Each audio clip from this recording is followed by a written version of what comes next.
Good evening, I'm Yves Limbois, permanent member of the faculty in the School of Historical Studies at the Institute, and I welcome you for the first of a series in artistical lectures this year. This marks the fifth collaboration between the Institute and Princeton University's Department of Art and Archaeology on a series that explores the cutting edge in art history. This year's series was organized by Nino Shomalice, assistant professor in the Department of Art and Archaeology at Princeton, and myself. Nino is currently on a sabbatical leave in Munich and very much regrets not to be here tonight. In past years, the series has explored topics such as arts and its audiences and the sensuous in art.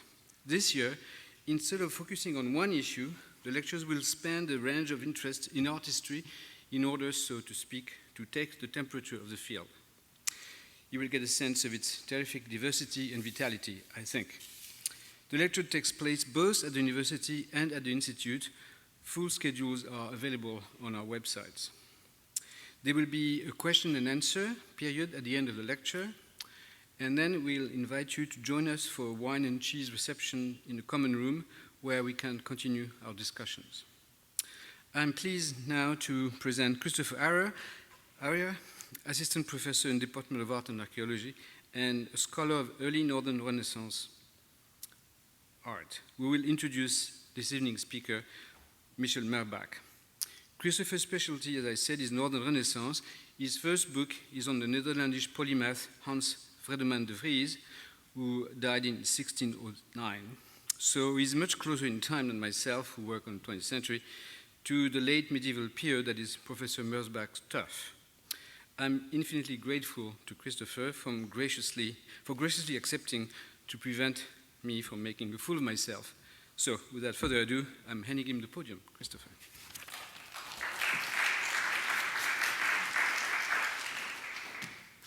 Many thanks, Yves. I am Christopher Hoyer from the Department of Art and Archaeology, and I'd like to welcome you both on behalf of the Institute and behalf of Nino in absentia. It's my honor to quickly say a few words about Michel Merback this evening, who is associate professor in the Department of History of Art at Johns Hopkins. Professor Merback is a specialist in late medieval and Renaissance North Europe, as Yves mentioned. His work ranges quite widely, but has pivoted upon the relation between images, theology, and violence in early modernity. This is violence understood both as a physical interaction between bodies and as an interpretive gesture amidst them. His celebrated first book, which is celebrated both in my little tiny field and without, The Thief, the Cross, and the Wheel, published by University of Chicago Press in 1999, examined Christian images of punishment through what one reviewer has called, quote, a model surpassing conventional art history, end quote. In the book, Merback viewed the refractory panel paintings of the Crucifixion, mostly from Germany, mostly from Austria, mostly unpublished before, not just as gruesome windows on Dark Age torture proceedings, but as many of the first sustained considerations of the relationships between bodies, performance, and pain. A book which is appearing this year also from U of C Press, Pilgrimage and Pogrom, Myth, Memory, and Visual Culture in the Host Miracle Shrines of Germany and Austria, examines art's role in Jewish-Christian relationships across modern Europe. Again, also interested in the performative. Now, among Merback's many honors have been fellowships from Radcliffe, from the Clark, from the American Academy in Berlin, and in 2006, his article on the Pulka altarpiece from Lower Austria won the Arthur Kingsley Porter Prize from the College Art Association. His current research is concerned with dissent and free will in the Reformation, and his lecture this evening, he has assured me, deals with questions of reception. And we're welcoming Michel to speak about, as his title infers, recognition theme and meta theme in Northern Renaissance art. Professor Merback. Thank you. Okay, so I'm told that I'm not using this? No. I am using this.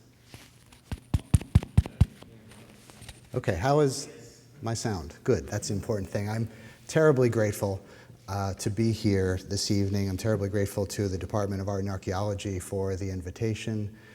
Professor Bois, and the introduction, I think overly generous introduction by my colleague Christopher Hoyer, and to the Institute for Advanced Studies for hosting this. I think it's a wonderful merger of interests, and I'm very pleased to be at the kicking off the lecture series, what I'm sure will promise to be a really fruitful series.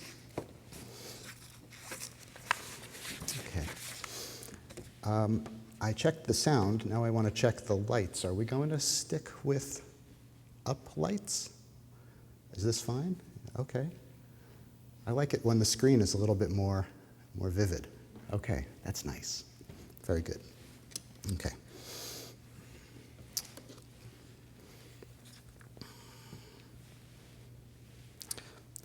Readers and audiences of the Greek tragedians will recall with passionate intensity the encounter of brother and sister in Sophocles' Electra, a twinned climax of coming to know true identities as they unfold, one after the other.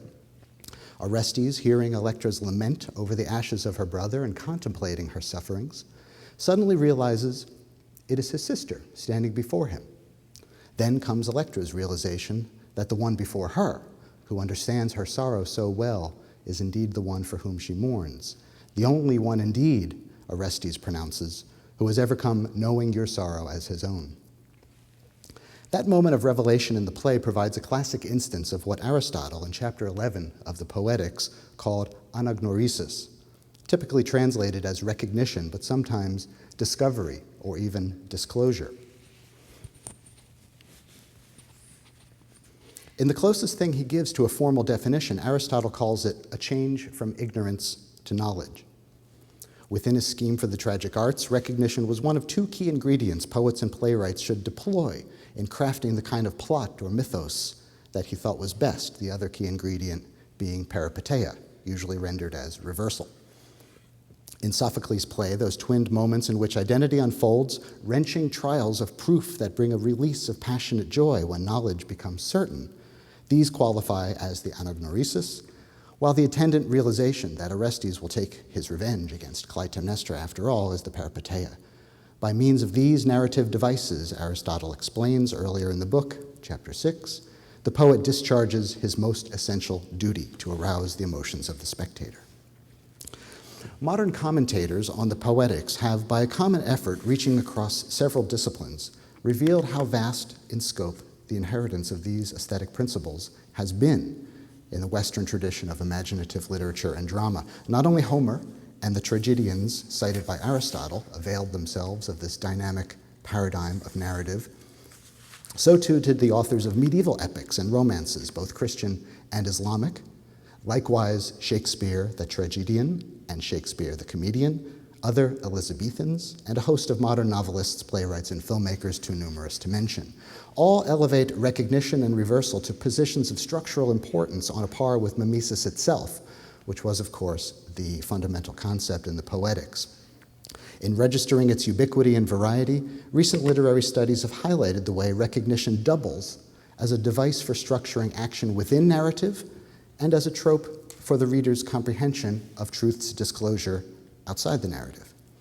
Literary historians and critics who have pursued the theme now speak of a broad-based poetics of revelation that unfolds aesthetic concepts old and new, concepts such as epiphany, insight, luminous perception, and even the experience of coherence.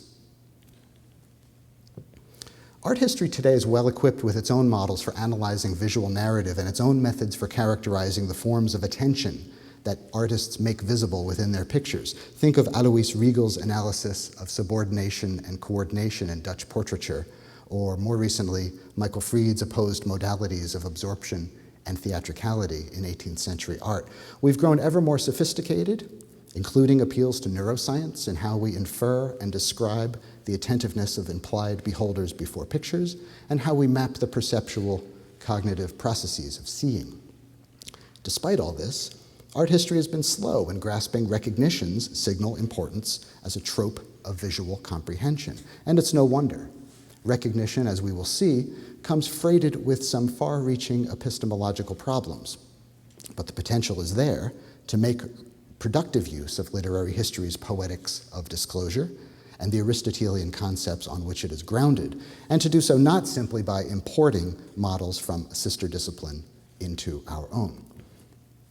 That art history can do this, that it should do this, is the broadest of several claims I will make in this evening's lecture, though I harbor no special urge to declare a disciplinary intervention.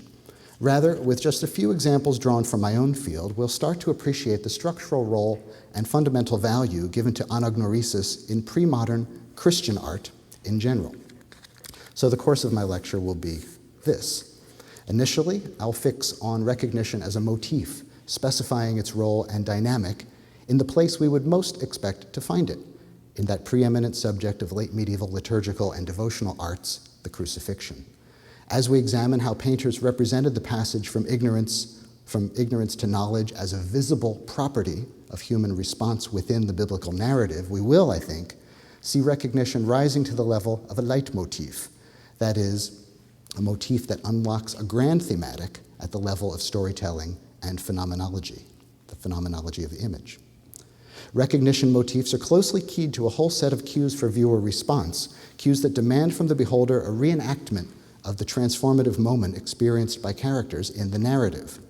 In large part, it is this dynamic of response that encourages us to see anagnorisis as something of a meta-theme in Northern Renaissance art, but it is also due to the fact that recognition in Christian art is always already, I think, a twinned phenomenon. It demands that beholders make themselves both subject and object of a transforming knowledge. Equipped with this understanding, we can proceed to look for anagnorisis in places where we would less expect to find it. Now, I would be remiss if I did not first address one objection to the whole enterprise of hunting this concept forward from antiquity or back from the Renaissance critics of Aristotle to the period that concerns us. Can we establish the currency of the concept or something functionally equivalent to it in the imaginative culture of the later Middle Ages? Clearly, we could begin by citing medieval commentators on the Poetics, beginning with Avicenna in the late 10th century, then Averroes in the 12th, as likely transmitters of this knowledge. The Poetics was finally translated into Latin in the 13th century. But to attribute to their work more than this, to presume a greater diffusion of efforts and ideas would entail, I think you can suspect, a rather laborious mapping of transmission paths from scholastic treatises and schools to playwrights and poets, Latin to vernacular, and then on to the theatrical and pictorial arts. That might or might not work. But the evidence is ample that medieval writers of epics, for example, Chrétien de Troyes, as well as dramatists, for example, Arnauld Grebon, employed plot devices described in the Poetics, if not in the technical Aristotelian sense, then certainly out of an intuitive feeling for how moments of disclosure aroused the emotion of their audiences or readers. More germane to our topic than any presumed path of transmission, I think, is the degree to which anagnorisis arrived in the Middle Ages already firmly embedded in the tradition of Christian sacred narrative. Suffused as they are with inherited Greek cultural values, the Gospels themselves elevate recognition to something like the model of the subjective apprehension of revelation. Recognition plays key roles, both structural and noetic, across a gamut of scenes from infancy to resurrection, from ministry to passion and resurrection, from the presentation in the temple, say, to the supper at Emmaus. It is strategically combined with plot reversals, peripeteia in several crucial instances, notably the Crucifixion, while it appears independent of any significant plot reversals in others, for example, the Transfiguration or the Noli Me Tangere. The transforming knowledge at issue in all of these scenes, of course, is that of Christological identity, the recognition of Jesus as Messiah, the Christ of prophecy, the Son of Man foretold in Daniel, and so forth. Reckoning salvific identity in the person of Jesus is a theme that recurs throughout the gospel texts, and it recurs as a particular kind of challenge, a challenge to knowledge, to experience, to discipleship, and to faith. As such, it anchors several kinds of epistemological problems with which the evangelists were concerned.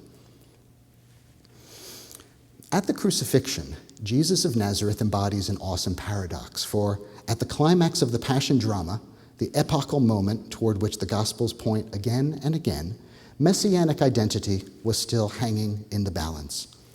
Miracles had testified to his nature as a divine man, and his own Christological utterances had led some to wonder about the nature of this identity.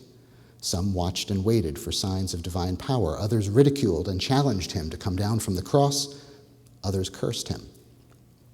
Inside and outside the gospel text, the spectacle of Jesus on the cross therefore commands a special form of attention and poses a special challenge, both for the characters immersed in this dramatic action, who experience the brutal spectacle of death in all its incoherence, and for its external audience, who re-experience that incoherence in reading or hearing in the present.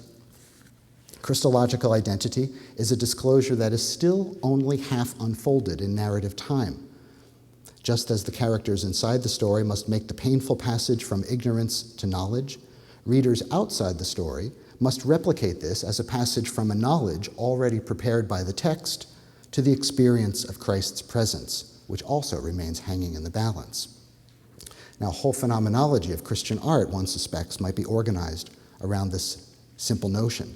But let me begin more modestly with this early example where an unusual iconographic combination, I think, speaks to the different ways self-ethic recognition could be thematized. I'm showing you the central panel of an early 13th century altar retable from Sankt Maria zur Wiese in Soest, Westphalia, and now in Berlin. With it, we turn to the earliest emergence of the painted altarpiece as a functional genre, and also, not coincidentally, near to the beginning of a tradition in visual narrative that sought compelling new ways to characterize witness figures on Calvary. Its designer has assembled a gallery of representative types under both arms of the cross, flanking an over life-size Christ who hangs between the fictive space of Golgotha, where he's a protagonist in a drama, and the actual space of the church, where he functions as a cult image. Mourners huddle in sympathetic communion under the right arm of the cross, while in an elevated space atop the column, ecclesia is ushered into, I think, go to the detail. Ecclesia is ushered into the presence close to the side wound, there to receive the blood in her chalice, while on the other side, synagoga, who is uncrowned, is driven away in dejection. Associated with that figure, we see a soldier and a chief priest in blue robes. We see a Jewish figure with flame-like red hair and red beard, and apparently two passers-by that are also mentioned in the Gospels. In some of these faces, especially that of the Centurion and the handsome youth to his right, I think this is the Centurion, we catch glimpses of the model Christian in status nascendi, as it were, internalizing the truth of God's word and modeling this response for others. Yet within the spectatorial space they occupy, the relationship between seeing and faith is a contested and troubled one. As the evangelists tell it, those mocking Christ on the cross in their provocation to witness a life-saving miracle, embodied a form of belief that was falsely predicated on mere carnal seeing. In their clamor to see and believe, they demonstrate a spiritual blindness, even though they are directly in God's presence. In the flanking scenes, these contrasting models of seeing are further polarized and frame the crucifixion's depiction of blind seeing with an antithesis. We might call it concealment in presence versus disclosure in absence. Christ appears before Caiaphas in the left roundel, while the image of the three Marys at the tomb occupies the right. With Christ fully present before them, Caiaphas and his scribes clamor for a disclosure. "If thou be Christ, tell us plainly," they demand, and of course it's one that their prisoner resists. Yet it is this very disclosure of identity that the angel vouchsafes to the women at the tomb, and he does so in Christ's absence. He is not here, for he is risen, as it is said. Like the crucifixion at its center, both flanking scenes in the retable participate in that form of extra-textual address. They prepare each picture's beholder to see his or her own situation within the narrative reflected on the faces of those present on Golgotha. And what those alert faces on the left-hand side of Christ show, I'm suggesting, is recognition of Jesus' Christological identity, the transformative apprehension of messianic authority visibly dawning. Now, exemplary of these figures for whom the scales tip in favor of revelation and faith is the figure known as the Good Centurion, the Roman legionnaire who watched Jesus expire at close range, pointed upwards, and declared, "Truly this was the Son of God." The master of the Zost reticle portrays him in full length, shield in hand, gesturing toward Jesus with a genteel, courtly elegance, his eyebrows turned downward to convey a sympathetic mien. While other painters, for example, this Bohemian artist working in the orbit of the royal court in Prague, presents him as an imperious aristocrat in ceremonial garb. In making his confession at the climax of the Passion and later testifying to Jesus' death, the centurion embodies the confidence of the convert. As the gospel story unfolds, the reader is made aware that his proclamation of Christological recognition is and has to be, in a sense, twofold.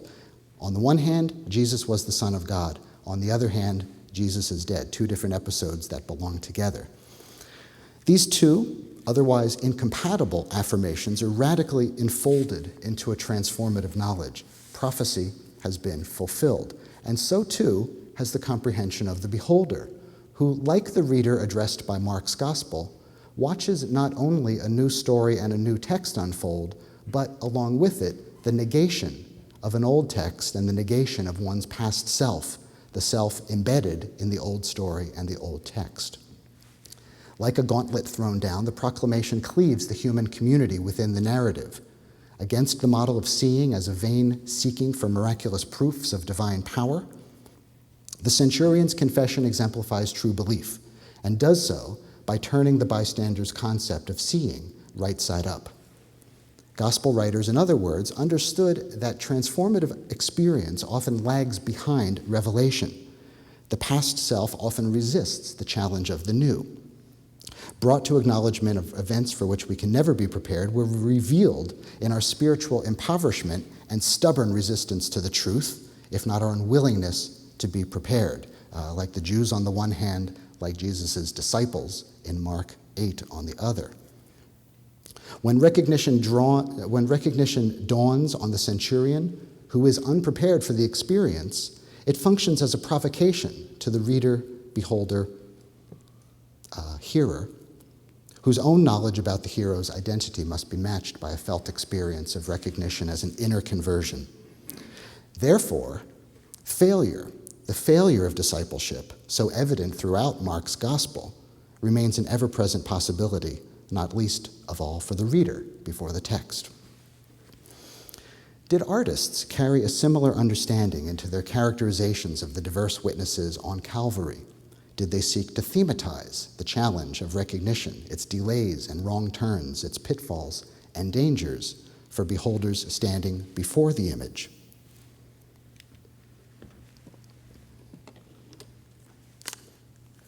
Excuse me.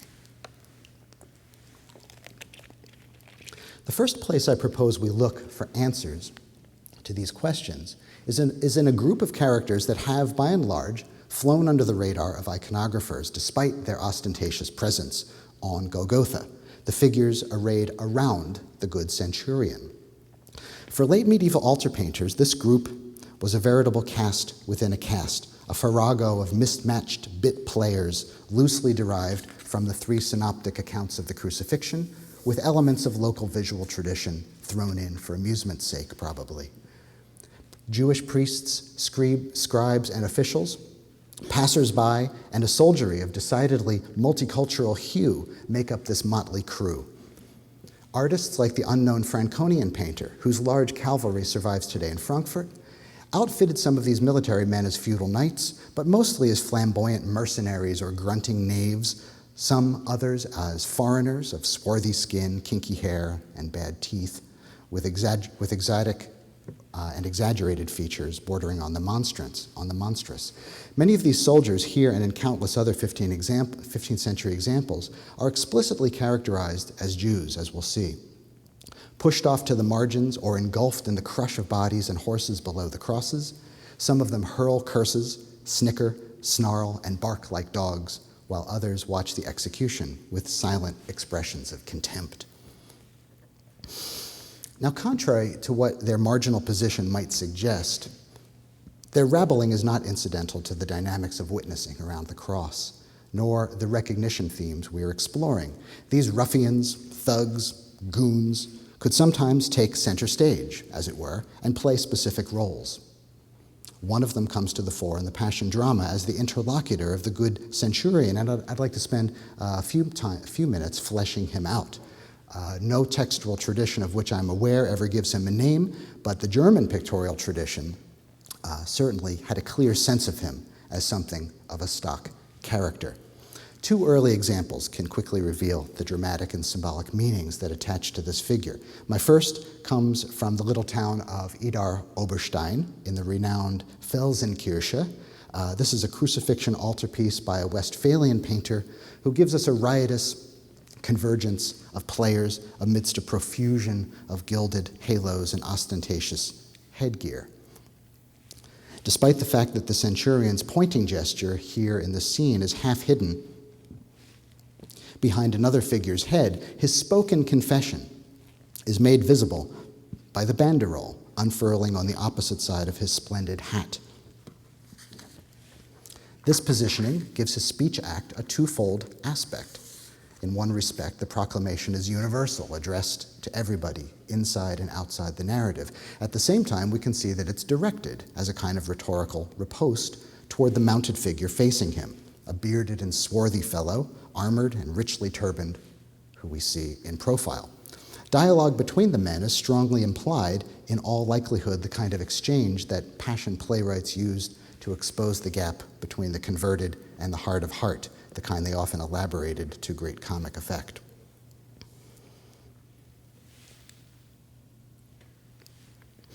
Now, what is implied at Idar Oberstein is played out explicitly in the dueling banderoles of a slightly later work, also of Westphalian origin, a commemorative Passion altarpiece from the Church of St. Mary's in Dortmund. Here, the Centurion's visible speech arcs gracefully from a pointing finger. And there he is. Situated behind him is a helmeted knight dressed in fine chainmail, who replies by casting a sidelong glance while unfurling his own scroll with the abbreviated Latin lines from Matthew 27:40, referring to the castigations and vain seeking for miracles by the unbelievers. If thou be the Son of God, come down from the cross. This and the adjacent taunt in Matthew 27:42 reprise a lament from the Book of Psalms, one of many transformations of the metaphorical language of the Hebrew Psalms into historical details. Quote, all they that saw me have laughed me to scorn. They have spoken with the lips and wagged the head, saying, he hoped in the Lord, let him deliver him. Let him save him, seeing he delighteth in him. And this is the prophetic image that's transformed into a historical utterance in the Crucifixion. Now, although there's nothing explicitly Jewish about this particular figure offering the taunt, he is placed before a contingent of unbelievers, one of whom, directly between him and the Centurion, bears the similar kind of dark, dirty, and diabolical countenance of the Jewish soldier type, I think producing a sense of blood guilt by association, as it were. Late medieval altar painters seem to have relished the opportunity for creative fun in representing the biblical crowd that called for Jesus' crucifixion. It allowed them to indulge the contemporary fascination with physiognomic signs of spiritual or moral depravity, while satisfying their patrons' desire for visionary realism. Because of the growing demand for types that were believable as characters, artists were routinely thrown back on their resources, inventiveness supplemented with borrowings, graftings, adaptations, and sometimes downright theft. A drawing now in London, once attributed on stylistic grounds to Hans Holbein the Elder's younger brother, Zygmunt, assembles 4 character studies from various Netherlandish and Westphalian sources. One of them, this guy here, one of them comes from Dirk Bout's Arrest of Christ painting in Munich, for example. Now, of particular interest in the present context is the head craning up from the lower left, this guy. Okay. Figure adorned with unruly eyebrows, forelock, and mutton chops. He bares his teeth and barks out his curse, which is inscribed on the sheet. Ah, you who destroyed the temple, referring to Mark 15, 29, 20. Thy house destroys the temple of God, and in 3 days buildest up again. Save thyself, coming down from the cross. And also some material from Matthew 27, 40. All of these blasphemies exclaimed while wagging their heads. Grotesque faces in the crowd were often interchangeably generic, but just as often interchangeably Jewish and caricatured as such. Late medieval passion tracts, such as the Meditations on the Life of Christ, made it abundantly clear that the mocking demands for proof of Jesus' divinity came from the mouths of impious Jews. And late medieval panel painters were equally determined to populate their pictures with specifically Jewish jeers and Jewish sneers. Rising above the throng of gamblers, soldiers, and vagrants assembled around the cross of the bad thief in the Kempton Masters' boisterous cavalry of 1460 and now in Nuremberg, a pair of Jewish officials sniff and snort behind the back of the good Centurion, whose bright-eyed glint of recognition is matched by the gleam of his armor and the jeweled brooch on his headdress. One of the deriders, cast in the visual cliches of a chief priest, is shown enumerating the proofs against Christ's kingship with his right hand, while a banderole held in his left, the verbal supplement to his pointing gesture, speaks the character's impossible challenge from Matthew 27:42. He saved others, he cannot save himself, he cannot save. If he be the king of Israel, let him come down from the cross and we will believe him. And next to him is this kind of wart-faced toady who's listening with malevolent delight, and he is actually flying above him an armorial, a banner with the armorial of the red Judenhut, the peaked Jewish hat, which designates him as a kind of a Jewish authority within the scene.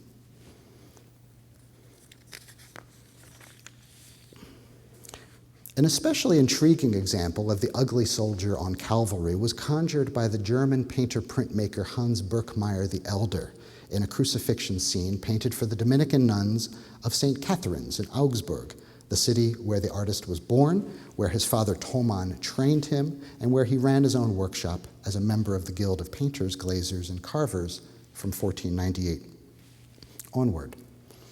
A surplus of negative signifiers tells us that the artist is presenting us with a radical kind of realist caricature, from the dark countenance and greasy hair that mats his face to the beady, bloodshot eyes, the cracked teeth, bulbous lips, and above all, the long hooked nose. The exotic foreigner conversing with the Centurion could not be mistaken for anyone or anything other than what Birkmeier paints him to be, an ugly, incomprehending Jewish character.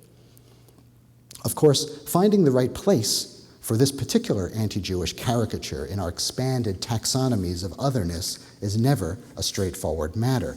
Because our categories have become so differentiated, it's really hard to be certain whether to regard him as bestial, as canine or lupine, or simply as monstrous, demonic or diabolical, or simply as foolish and grotesque in some way.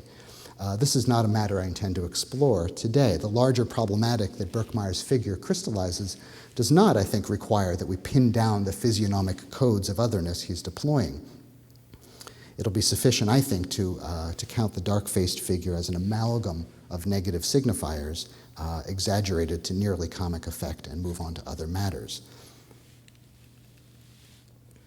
Okay. First, it's clear that he's central to the tradition we've just traced. Look at the hand gesture, degrading what the Centurion exalts. There he is. Just pointing down. Oh, sorry. I had trouble seeing at this distance. There he is. He points downward with a mailed hand, blindly demanding that Jesus demonstrate his divinity by coming down from the cross. Thus does he place his own base nature on exhibit. Yet it's also clear that Birkmeier is intent on prying open a more complex psychological reality. As the hooded Jewish soldier addresses the Centurion, we see that the artist has placed an odd sort of stupid smile on his face. His attitude seems to be that of the ingratiating fool, prattling with perverse pleasure and fawning oafishly in the presence of his superiors. For their part, the centurion and his fellow officer meet this display of obsequity with condescension on the one hand and something like bemused pity on the other.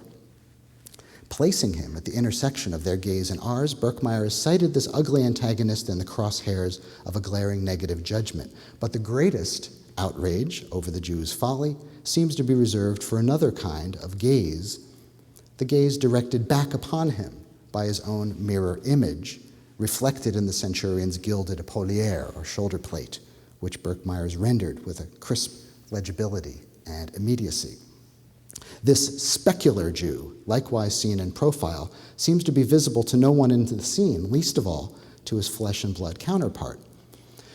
All the more remarkable is the expression we see glinting out from the reflective surface. Far from mirroring the Jew's obsequious grin, his specular doppelganger seems to recoil in horror at the spectacle before him. So what is Birkmeyer up to in setting up this bizarre encounter, staging it as an image within the image?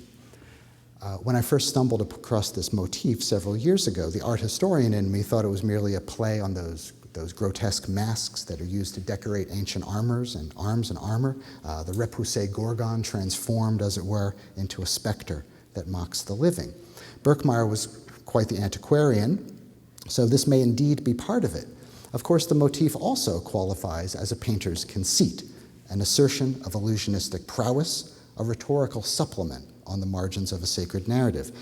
And is anyone familiar with the paradigm of Northern realism that German artists of Birkmeyer's generation inherited from the Burgundian Netherlands?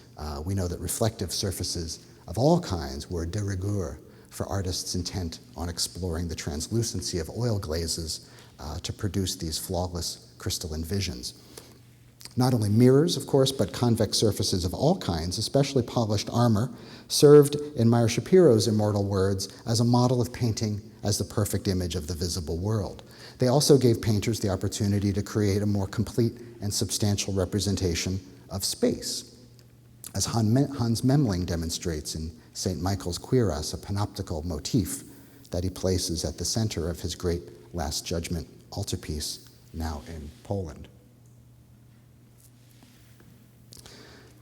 But there's also a moral dimension Birkmeyer will not let us overlook. And we're compelled to ask, what does the Jew in the mirror see that the real Jew can't see or won't see? What can it mean when the mirror's reflected image, which we normally take to be the other of the self, recognizes the true nature of the self while simultaneously going unrecognized by its other? And what could it mean to the Christian viewer to see his archetypal other, the Jew, being ridiculed by his mirror image? My argument, which I must summarize here from a forthcoming article, is that Birkmeyer's invention amounts to a kind of penitential lens for focusing Christian conscience on itself, a narrative counterpart, as it were, to those speculum images around which a whole regimen of spiritual exercises for the laity were organized. And here I show you just one of many possible examples, a page from a Flemish book of hours made around 1500 for Queen Joanna of Castile. What the simulated mirror reflection admonishes, I submit, is that reprobacy of the Christian self, which, through its ceaseless sinning, denies Christ again and again. Now, such an interpretation, which I really am condensing, begins with the mirror's identity as an emblem and instrument of philosophical understanding, a theme that long predates Christianity, of course. When thinking about the need for moral self-reflection, ancient writers understood that the mirror provides a tool for the splitting of the viewer into viewing subject and viewing object. In this splitting, there is a potential for a profound reversal of subject and object relations. For the viewing subject, the owner of the gaze simultaneously becomes the viewed object, the target of the gaze. This reversal, which Shadi Barch, among others, has recently described as a kind of momentary dislocation of self-identity, carried enormous ethical implications for early modern conceptions of the self. Having cast his gaze into the moral mirror, the dislocated subject enacts a second-order role, learning to judge himself as others would see him.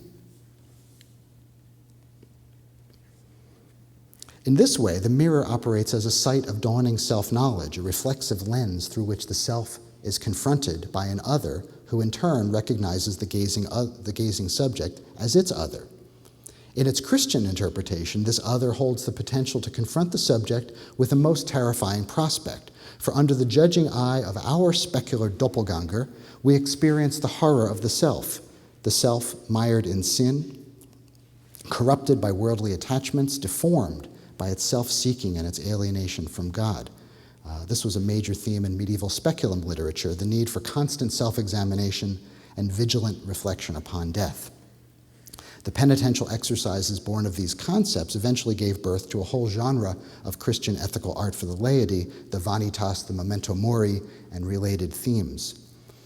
Revealingly, narrative imagery too, and passion imagery in particular, was promoted as a kind of mirror of conscience, a site for prudent self-reflection and spiritual therapy.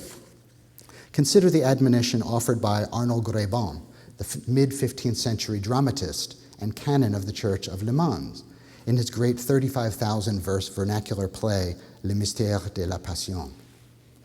Thus he moderates his pains by looking into this mirror, he means the performance, the play, where every heart, to see its sorrow, ought to profoundly consider itself.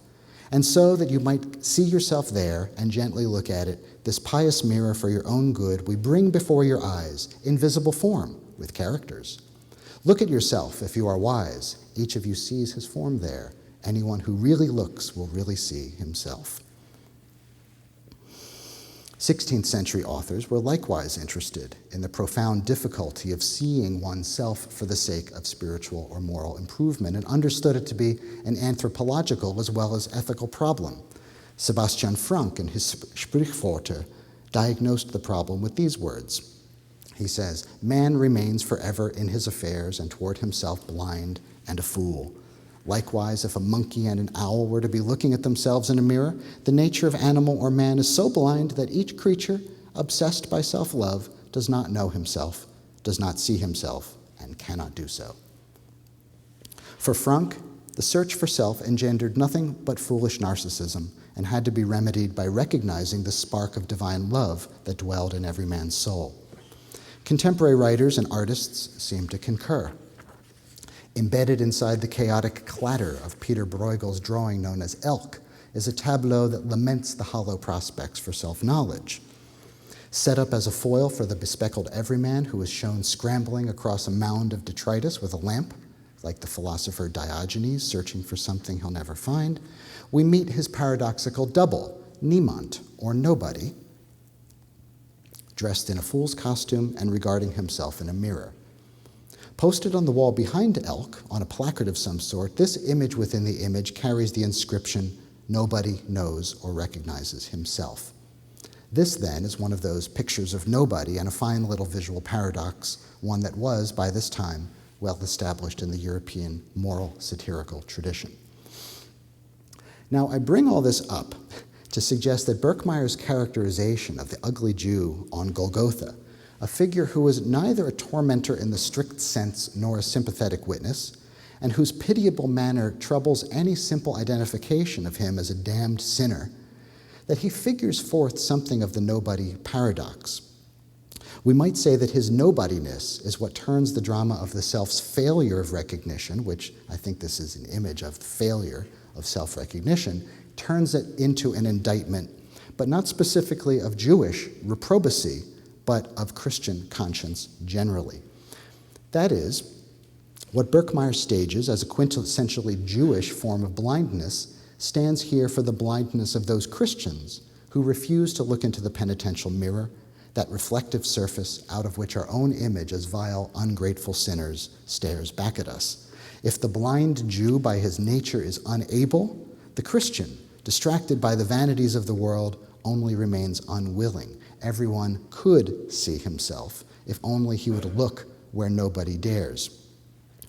Confronting one's sinful self meant enduring the shock of recognizing that the other resembled nobody so much as an impenitent Jew, oblivious to his guilt and ready to deny Christ again and again.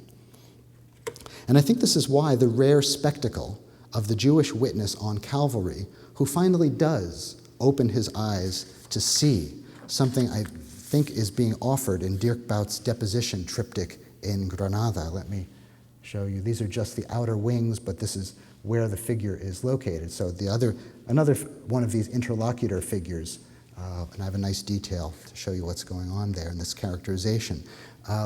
This is now really being imbued with kind of a psychological depth and a kind of tragic beauty. Perhaps this is why the look of recognition became so valued as a visible property of Christian subjectivity, and why certain painters drew upon that vocabulary in portraying their patrons as models of Christian aspiration. This aspiration, I suggest, became a key attribute of patrician piety, indeed a commodified form of distinction in commercial cities like Renaissance Augsburg, from which this example comes. Across a rich panorama of expressive bodies in modish costumes and luxurious fabrics, soldiers in gleaming armor with their bristling weaponry, an altarpiece painted for the Rehlinger family by Ulrich Abt the Elder gives us a frieze of portrait heads with expressions, and I'll start on the far left. This is the left panel. I want to give you just kind of sense of a frieze-like display of expressions that range from sorrowful absorption to awestruck wonder, from sober comprehension to electrifying recognition. Through the looking glass conjured by the painter's skill, these pious Augsburgers invite us into a kind of fiction, the fiction that their recognition of Christ as Savior, as the living God hanging on the cross, stands as a fait accompli.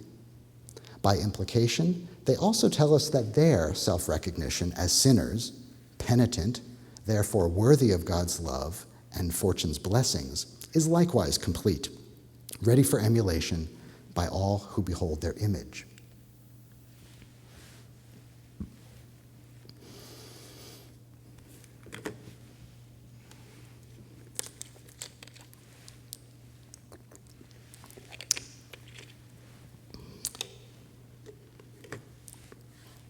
Now, a project like the one I have just sketched is by its very nature expansive and a bit messy, disrespecting the lines separating historical periods, cutting across disciplines, genres of writing, genres of image making, strategies of meaning, modes of reception. So I want to spend just a few final minutes in a summation that's more than a simple tidying up. Allow me to make 4 points that I hope will remap the territory in a sense that we've covered in a coherent way. Okay, the first point. Motifs of recognition function in mimetic narratives, whether literary, dramatic, or pictorial, with a double aspect that distinguishes them from other narrative tropes. On the one hand, they represent the passage from ignorance to knowledge, intratextually, as an experience attributed to characters, and on the other hand, they affect it extratextually or extrapictorially, as an experience available to the reader or the beholder. Point 2. To become this kind of reflexive mechanism within the work of art, and the Christian work of art in particular, salvific recognition, I've argued, will always be framed as a challenge of inner transformation, the challenge of getting experience to come to terms with knowledge, which is essentially the challenge of conversion. Point 3. It can pose that challenge positively or negatively, and often does both ways or in juxtaposed ways, placing models and anti-models in the closest possible proximity. What makes the crucifixion, this Christian theme par excellence in this sense, lies in its juxtaposition of successful, failed, and suspended moments of Christological recognition, locating them all at a single crossroads of human history, where all eyes were fixed on the paradoxical identity of the dead man, said to be the Son of God. Point 4. What makes the crucifixion the Christian meta-theme par excellence lies in the way the image collapses the drama of the self's blindness to its own true nature into the challenge of Christological recognition. And I keep returning to Hans Birkmeyer's Augsburg Crucifixion of 1504 because I think in the process of reinterpreting this catoptric motif that he in fact learned from previous generation of Augsburg painters, he seems to have struck upon something of this dialectical entanglement of salvific recognition and self-recognition. Intuitively, he seems to have sensed that the Centurion's scripted confession, which holds together these two contradictory assertions, that Jesus is the Christ or the Son of God and Jesus is dead, that this becomes something like the structural double of the Christian subject's self-recognition, which, in my view, also demands a kind of two-part declaration. We could say that it consists of this: I am a sinner descended from Adam, already dying, and on the other hand, I am cured of death by Christ's death. And we could turn, for example, to 1 Corinthians for a way of condensing this notion. This entanglement, I've suggested, made conceptual pendants of the proleptic spectacle staged in the Memento Mori and the historical spectacle of the Passion's climax on Calvary. Some devotional images even brought the two together as oscillating spectacles for the sinner's examination of conscience. For example, this remarkable devotional triptych, which is now in Frankfurt, which pairs this very animated, multi-figured crucifixion in the best Flemish style with a Spartan vision of the tomb on its exterior wings when it's closed, with its macabre admonition, know that you must die. Each of these two images furnished the beholder with a speculum before which the challenge of recognition could be faced, performed, and experienced.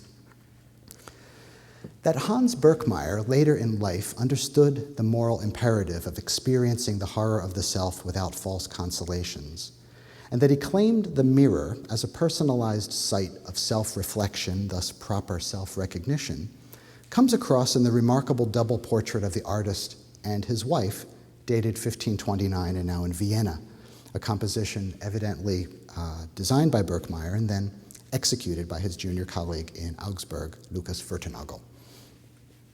Building upon the tradition of macabre portraiture stretching back to the early 14th century, the Vienna double portrait presents its audience with a troubling double aspect: the couple as they are, or from today's perspective, as they once were, and the couple as they will be, from the perspective of the living, or as they always were, from the penitential perspective. A cascade of admonitory inscriptions begins above the painter's head with the words that are set against this black recess here. I know you can't see it in this reproduction. It says, "Such was our human form, but in the mirror, nothing more than this." Then we have a banderole above Anna's head. These slides are dark, and I apologize for that. This calls out the ages of the sitters on the precise day, May 10th, 1529, that they were captured in likenesses, while below, on the rim of the mirror, yes, there it is, we have the admonition to recognize our true selves. Like faith's moment of decision, the image in the mirror offers us a glimpse of higher truth, one that is normally blocked by the world of appearances and earthly attachments, paradoxically blocked by the very body whose material presence brings it into focus in the first place. During life's pilgrimage, that chance at self-recognition comes into range, flashes before our eyes, and then with equal suddenness, as if stepping away from a mirror, it passes from view, leaving us to our own devices, mired in error, folly, and death. Thank you for your attention.